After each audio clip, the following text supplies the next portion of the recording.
Hello दोस्तों, हमारे channel पर आपका स्वागत है। कल हमने पढ़ा था कि कोशिका किसे कहते हैं और इसके अंदर क्या क्या होता है। ठीक है, माइटोकॉन्ड्रिया क्या कार्य करता है, लाइसोसोम का कार्य क्या होता है, राइबोसोम का कार्य क्या होता है। ठीक है, एटीपी हम लोग का कैसे प्राप्त होता है, केंद्र का क्या कार्य होता है। तो ये सारे सेल के बारे में हम लोग कल पढ़े थे। ठीक है, वैसे देखा जाए तो सेल बारे में बहुत बड़ा ये टॉपिक बहुत बड़ा है सेल का। ठीक है, यहाँ से जो क्वेश्चन बनता है वो हर कंपटीशन एग्जाम में आपका बनता है, या तो एसएससी का हो, या तो ग्रुप डी का हो, या तो रेलवे का हो, कोई भी एग्जाम हो, कोशिका के अंदर से क्वेश्चन बनता है। ठीक है, तो कोशिका में ढेर सारा कॉन्सेप्ट है। उस कॉन्सेप्ट को हम लोग क्या करेंगे, धीरे धीरे टॉपिक वाइज एक एक चैप्टर में एक एक पार्ट में पढ़ते जाएंगे।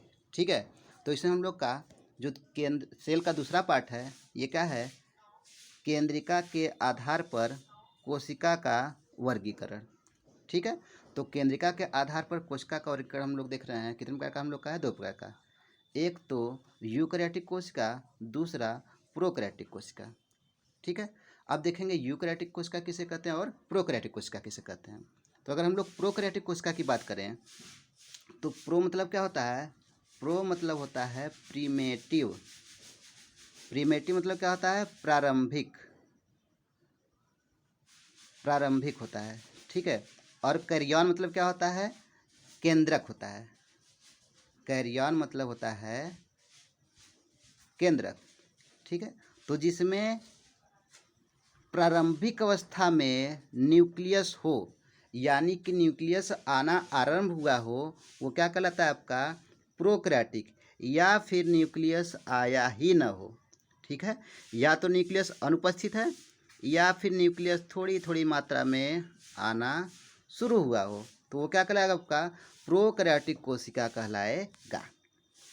और क्या होगा, इसमें जीनेटिक मटेरियल होंगे, कुछ प्रोटीन होंगे, डीएनए होंगे, आरएनए होंगे। ठीक है, लेकिन इसमें क्या होगा, इसमें लाइसोसोम नहीं होगा, माइटोकॉन्ड्रिया नहीं होगा, एंडोप्लाज्मिक रेटिकुलम नहीं होगा, गोल्गी बॉडीज नहीं होंगे। तो प्रोकैरियोटिक में क्या होंगे, ये सारे कोशिकाएं क्या होंगे, अनुपस्थित होंगे। ठीक है, समझ में आया।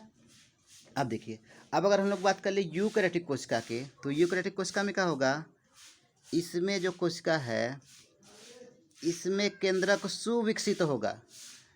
सुविकसित करने का मतलब क्या है कि केंद्रक पूरी तरह से बन जाएगा। जब केंद्रक बन जाएगा तो क्या होगा, इसके अंदर एंडोप्लाज्मिक रेटिकुलम भी उपस्थित हो जाएगा। ठीक है, और क्या होगा, डीएनए आरएनए अब न्यूक्लियस के अंदर हो जाएंगे।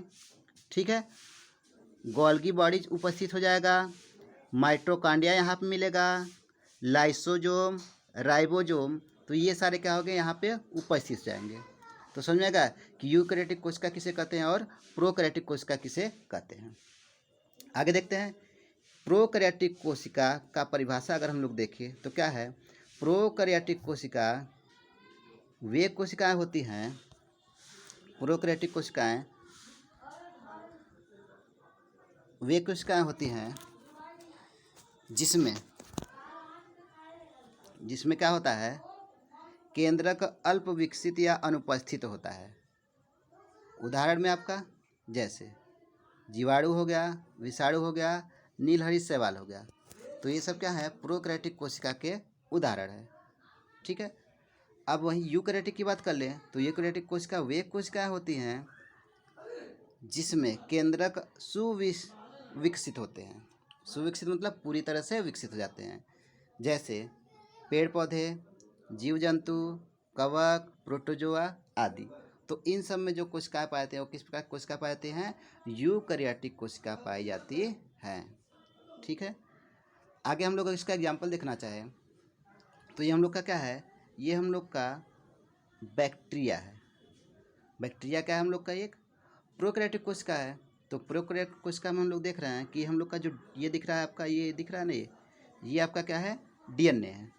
ये डीएनए है, तो इस डीएनए के लिए क्या देख रहे हैं हम लोग कि कोई भी लाइनिंग, ठीक है, यानी भी कोई भी न्यूक्लियस हम लोग का बाहर नहीं दिख रहा है कि ये न्यूक्लियस के अंदर हो। ये कहाँ है, साइटोप्लाज्म के अंदर ही ये उपस्थित हम लोग का दिख रहा है। ये क्या है आपका, ये है नीलहरित शैवाल। हम लोग देखते हैं अक्सर तालाबों में, तालाबों में क्या होता है, हम लोग जिसे काही कहते हैं, ये क्या होता है, नीलहरित शैवाल होता है। ये क्या है, एक प्रकार की प्रोकैरियोटिक कोशिका से मिलके बना हुआ है।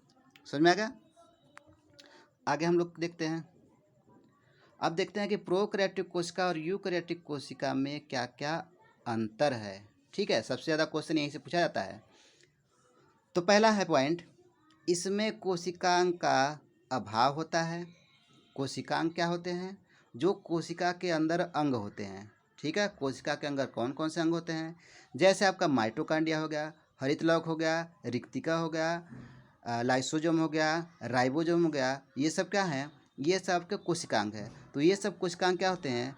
प्रोकैरियोटिक कोशिका में अनुपस्थित होते हैं। समझ में आ गया? वहीं पे अगर यूकैरियोटिक की बात करें तो इसमें सभी कोशिकांग जैसे माइटोकॉन्ड्रिया, हरितलवक, रिक्तिका, अंतःप्रदव्य जालिका आदि क्या होते हैं? उपस्थित होते हैं। ठीक है, दूसरा पॉइंट की अगर बात करें हम लोग तो क्या देख रहे हैं कि जो प्रोकैरियोटिक कोशिका है, प्रोकैरियोटिक कोशिका में इसमें श्वसन जीव द्रव्य में होता है और यूकैरियोटिक में क्या होता है? इसमें श्वसन माइटोकॉन्ड्रिया में होता है। ठीक है, तीसरा पॉइंट प्रोकैरियोटिक इसमें डीएनए, आरएनए तथा प्रोटीन कोशिका द्रव्य में होता है और यूकैरियोटिक में क्या होता है? इसमें डीएनए, आरएनए तथा प्रोटीन केंद्रक में उपस्थित होता है। समझ में आया इतना? चलो चौथा पॉइंट देखते हैं। इसमें डीएनए के साथ हिस्टोन प्रोटीन नहीं जुड़ा होता है। ठीक है, यानी कि जो हम लोग का डीएनए होता है वो नॉर्मल डीएनए, इस तरह से ही डीएनए हम लोग का यहाँ पे उपस्थित होता है। ठीक है, और इसके साथ क्या होता है? हिस्टोन नामक एक प्रोटीन होता है, वो नहीं जुड़ा होता है। लेकिन अगर यूकैरियोटिक की बात कर ले तो यूकैरियोटिक कोशिका में क्या होता है?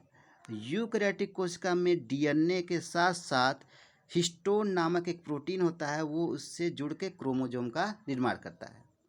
समझ में आ गया?